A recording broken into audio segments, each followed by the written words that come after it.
Hello and welcome to episode 1 of this potential series. Today I'll be making a papercraft house based on a random character generator, linked to the one I used in the description.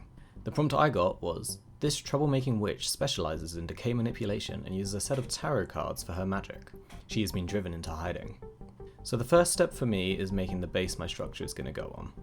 I've already have a good idea of what I want to make, a small house surrounded by trees and bushes.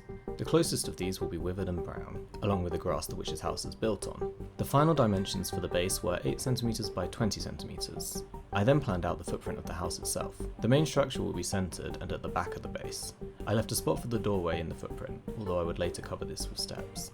I'm going for a timber-framed cottage aesthetic for this witch's house. Starting on the structure, I cut small off-white sections for the walls and brown straight bits for the timber framing, creating depth by layering these along with windows. To stick everything together, I'm using a small amount of PVA glue applied with a paintbrush.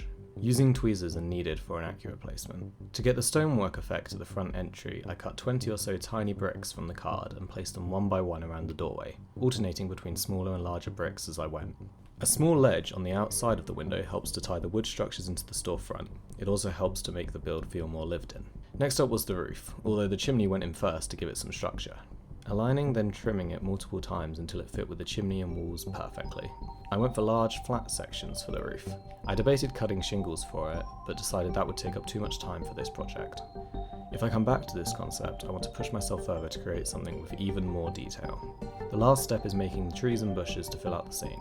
I want the trees closest to the house, and therefore the decaying powers of the witch, to have withered and died. I went for conifer-like trees, with the dead ones being made of a trunk and a series of smaller branches at regular intervals. The living ones were made from the same trunk, with a green triangle cut to look like a tree. Getting these to stand up was probably the hardest bit to glue. I used a few random objects to lean them against slightly as they dried. The bushes are small circles of card with tiny berries stuck to them. I used the knife tip itself to hold and position them accurately. And having stuck them down, I think I'm done.